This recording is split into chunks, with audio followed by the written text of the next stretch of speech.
공간 벡터 파트죠. 공간 벡터 파트는 이제 모의고사에서 29번에 많이 나오는 유형이고요. 29번 한 20번 이렇게 해서 좀 많이 나오는 유형인데, 그 요새 옛날에 비해서 조금 기하 벡터에서 이 공간 도형 파트가 약간은 조금 정형화되고 좀 쉬워지고 있는 추세인 것 같아요. 예전 같은 경우에는 진짜 공식으로 풀지 말고 다 그래프 그려가지고 또 막 그림을 그려가지고 그 그림에서 막 수선 내리고 해가지고 막 도형들의 관계를 가지고 구했는데, 요새는 조금 이제 예전보다는 좀 풀기 편하게 구를 이용한다든지 뭐 직류면체, 정류면체, 그리고 뭐 정사면체 정도 이렇게 좀 표현하기 쉬운 도형들을 이용해서 많이 표현이 되고 있는 것 같습니다. 그래서 애들 이제 예전보다는 조금 옛날 같은 경우에는 뭐 기하 벡터 나오면은 기하 벡터 틀리고 시작한다 이렇게 애들이 많이 생각을 했는데, 요새는 애들이 기하 벡터 맞추고 시작한다는 생각을 좀 많이 갖더라고요. 고3 애들이. 그래서 좀 많이 쉬워진 추세이긴 한데, 그래도 이런 그 내적이 같이 쓰인, 공간도형에서 내적이 같이 쓰인 문제들은 아직까지도 애들이 좀 많이 힘들어하는 파트입니다. 그래서 굉장히 중요한 게 이 내적에 대한 해석들을 조금 아이들에게 쉽게 하는 방법들을 좀 얘기를 해줘야 되거든요. 그것들만 좀 잡아주면 충분히 접근해서 풀 수 있는 유형의 문제라고 생각합니다. 그래서 이제 먼저 보면, 해석을 해보면 중심이 5인 9S가 점 A에서 평면 알파에 접하죠. 접하는 게 하나 나옵니다. 그리고 이제 A, B, C가 다음 조건을 만족하는 이제 정삼각형이고요. 정삼각형이 나오고요. 그 다음에 요 값들이 나오죠. 이거 내적값. 요 내적값들을 해석하면 이제 문제가 풀리는데, 그 값들 해석하는 걸 먼저 설명할 거고요. 그 다음에 얘들이 나오면 이게 지금 시점이 다 일치하지 않잖아요. 시점이 일치하지 않는 벡터는 굉장히 어렵거든요. 그래서 이거를 좀 시점을 일치시켜서 좀 편하게, 좀 쉽게 푸는 것들이 가장 중요한 목표일 것 같습니다. 그래서 그런 형태로 잡고서요, 진행을 하겠습니다. 그러면 이제 고3 가형이고요. 기백. 3등급 이상 학생 대상으로 좀 설명을 진행하겠습니다. 네, 그래서 이제 첫 번째로 말씀을 드릴 게 뭐냐면, 첫 번째로 어떤 거냐면, 직각삼각형에서의 내적이거든요. 직각삼각형의 내적. A, B, C가 있죠. 그래서, 자, 여기서 AB 내적, AC. 이겁니다. 김현 선생님, AB 내적 AC의 값은 어떻게 되죠? 여기서? 예, 그죠? 감사합니다. 이게 AC의 제곱이 됩니다. 맞죠? 왜 그러냐면, 이 벡터 자체가, 이 내적 자체가 이제 AB의 크기에다가 AC의 크기를 곱한 다음에 여기다 코사인 세타, 코사인 A를 곱하는 건데, 이 코사인 A 값이 뭐냐면 AB분의 AC잖아요. 그럼 AB 약분되고 AC가 남겠죠. 그래서 AC의 제곱이 될 수밖에 없습니다. 그래서 첫 번째로 이제 표현이 되는 게 이 수직에서의 그 내적 값들 구하는 방법들 첫 번째로 알고 있어야 되고, 두 번째는 뭐냐면, 이제 구가 나옵니다. 구가 나오죠. 구 위에 임의의 점 중심이 있고 임의의 점 P가 있습니다. 그래서 이제 OP라는 벡터가 나올 텐데, 이 OP라는 벡터는 구에서 계속 돌잖아요. 그죠? 돌게 되다 보니까 어떻게 되냐면, 만약에 어떤 벡터 있습니다. 그래서 A에서 있고 이렇게 B 벡터가 있습니다.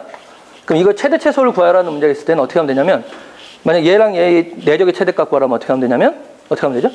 방향을 같이 놓으면 되겠죠. 이렇게. 그러면 어차피 얘 곱하기 얘가 되니까 최대가 됩니다. 최소를 구하라면 어떻게 되냐면 방향을 반대로 가면 되겠죠. 그러면 이 값이 절대값 곱해지고 부호가 마이너스가 되기 때문에 최소가 됩니다. 그래서 중요한 게 뭐냐면, 이 구와 관련된 문제에서 풀 때 가장 중요한 포인트가 뭐냐, 항상 시점을 어디로 맞춰야 되냐면 중심을 향해서 맞춰야지 좀 쉽습니다. 그래서 벡터를 갈 때 저기서 보면 이제 P가 9위의 점이기 때문에 저 P점을 어디로 표현하자면 이 5를 가지고 표현을 해야지만 문제들이 쉽게 접근됩니다. 그래서 이 개념을 가지고서 문제를 풀게 텐데요. 한번 그래프를 좀 간단하게 저 그림을 한번 그려보고 시작하겠습니다. 자, 알파는 평면이 공간상에 있고요. 여기 이제 9가 이렇게 내접하고 있습니다. 여기 점의 좌표가 A죠. 여기서 이제 삼각형 ABC 정삼각형이 존재합니다. 중심 O가 있고요. 네, 여기까지 하고서 이제 시작하겠습니다. 네, 먼저 이제 첫 번째 표현을 보니까 OA 내적 OB죠. OA 내적 OB인데 OA가 어디냐면 이거죠. 그리고 OB가 이겁니다. 그럼 지금 현재 뭐냐면 OA라는 거는 수직이기 때문에 이 알파랑 수직이거든요. 지금 접하기 때문에. 그러면 이 알파에 있는 모든 벡터랑 수직이 될 수밖에 없습니다. 그러면 OA, OB도 역시 수직입니다. 옆에 있는 성질 때문에 저게 뭐가 되냐면 OA 내적 OB는 뭐가 되죠? 양선생 선생님? 양선생 선생님 뭐가 되죠? 수직이니까 아까 저거 말한 것처럼 요거 되겠죠. 예, 그래서 감사합니다. OA의 제곱이 되겠죠. 근데 이게 얼마냐면 9기 때문에 OA의 크기가 얼마다? 3이다. 하나 났습니다. 두 번째 보면, 두 번째는 어떻게 되냐면 BOBC입니다. 자, BO는 어디냐면 BO는 여기 있죠. 이거죠. BC는 이거죠. BO는 이거고 BC는 이건데 우리가 삼수선을 이용하면 수직이 되죠. 이렇게 수직이 되기 때문에 뭐가 되냐면 얘랑 얘가 있을 때 여기 삼각형 여기 있죠. 여기 반만큼이 수직이죠. 반만큼이. 그래서 중요한 게 똑같이 OB 내적 BC를 하게 되면 BO죠. BO 내적 BC를 하게 되면 요거 D라고 했을 때 원래 안 해도 되겠지만 그냥 간단하게 편하게 풀기 위해서 이렇게 정리하겠습니다. BO 내적 BD 이렇게 표현하시죠. 그렇죠? BC가 BD의 2배니까. 그렇다면 얘도 수직이죠. 그럼 아까 말한 저 성질 때문에 어떻게 되냐면 2BD의 제곱이 되겠죠. 이게 얼마냐면 8이 됩니다. 그럼 BD가 얼마 되냐면 요 길이가 2가 되겠죠. 됐죠? 여기 2입니다. 그럼 한 변의 길이가 얼마죠? 4인 정삼각형이 나온다는 걸 알 수 있습니다. 이제 요걸 가지고 문제 풀면 됩니다. 이제 P점이 어디냐면 P점이 이제 원위에 있기 때문에 아까 말한 대로 이제 OP로 표현을 해야 되는데 문제를 보니까 지금 현재 AC 내적 PB 더하기 PC인데 요 벡터가 지금 어떻게 표현되냐면 PC로 표현되기 때문에 어렵죠. 그래서 어떻게 하면 좋냐면 요 PD로 가는 벡터로 바꾸겠습니다. 그럼 중요한 게 뭐냐면 PD가 뭐냐면 PB랑 PC의 중점이기 때문에 어떻게 표현할 수 있냐? 2분의 PB 더하기 PC가 바로 PD다 이렇게 표현할 수 있죠. 그렇다면 얘가 뭐가 되냐면 2PD가 되겠죠. 2PD가 됩니다. 그렇다면 이제 어떻게 간단하게 줄어드냐면 이 AC 내적 PD가 되죠. 그래서 이제 이걸 가지고 이제 해석을 하게 되면 이 AC 이걸 바꾸겠습니다. 그러면 어떻게 할 수 있냐면 AD 빼기 AP 분해하고요. 벡터를 분해하고 곱하게 되면 AC 내적 AD. 그래서 AC 내적 AD는 요거 곱하기 요건데 이것도 마찬가지로 수직이죠. 그러면 AD의 제곱이 되겠죠. AD의 제곱이니까 4, 2, 2루트 3. 그 제곱이니까 얘가 12가 됩니다. 네, 12가 되고 빼기 2 AC 내적 AP인데 마지막으로 요거 처리만 하면 되겠죠. 처리만 하겠습니다. 그러면 AC에다가 뭐라 하면 되냐면 여기를 AO 더하기 OP 이렇게 바꾸면 되겠죠. 됐죠? 아까 말한 대로 말씀드린 대로 뭘 하냐? 중심으로 분해합니다. 중심으로. 구의 중심으로 분해하게 되면 쉽게 풀립니다. 자, 그러면 지금 현재 여기 정리해보면 요것만 다시 써보면 AC 내적 AO 플러스 OP. 그럼 AC 내적 AO가 뭐가 되죠? 장원 선생님 이게 뭐가 되죠? 장원 선생님 하겠습니다. 네, 뭐가 되죠?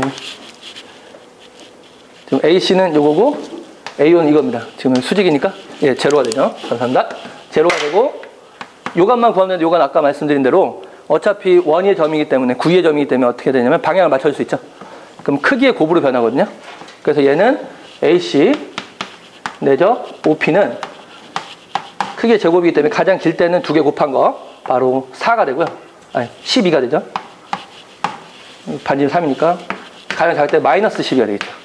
그래서 최대값을 구하라고 했으니까 앞에 마이너스가 붙어 있으니까 바로 마이너스 10일 때가 최대값이 됩니다. 그래서 이 마이너스 11을 여기다 대신 대입하게 되면 12, 24 플러스 24 돼가지고 답이 얼마가 되냐면 48이 된다 라는 것들을 해석할 수 있습니다. 그래서 좀 이제 문제가 좀 3등급 대상으로 설명을 하다 보니까 조금 자세히 설명하려면 길어졌는데 2등급 대상으로 하면 그래서 3분에 맞췄었는데 제가 그걸 잘못한 것 같습니다. 그래서 어쨌든 중요한 게 뭐냐면 아이들한테 좀 잘 설명해 줄 게 뭐냐면 분해죠, 분해. 벡터의 분해들. 근데 물론 분해하는 방법은 굉장히 많기 때문에 뭐 이렇게 이게 정답이다라고 얘기할 수는 없지만 제가 좀 많이 쓰는 방법들을 애들한테 좀 잘 얘기를 해 줬습니다. 그래서 첫 번째로 아까 말씀드린 것처럼 이렇게 삼각형, 직각삼각형에서 내적 구하는 값들.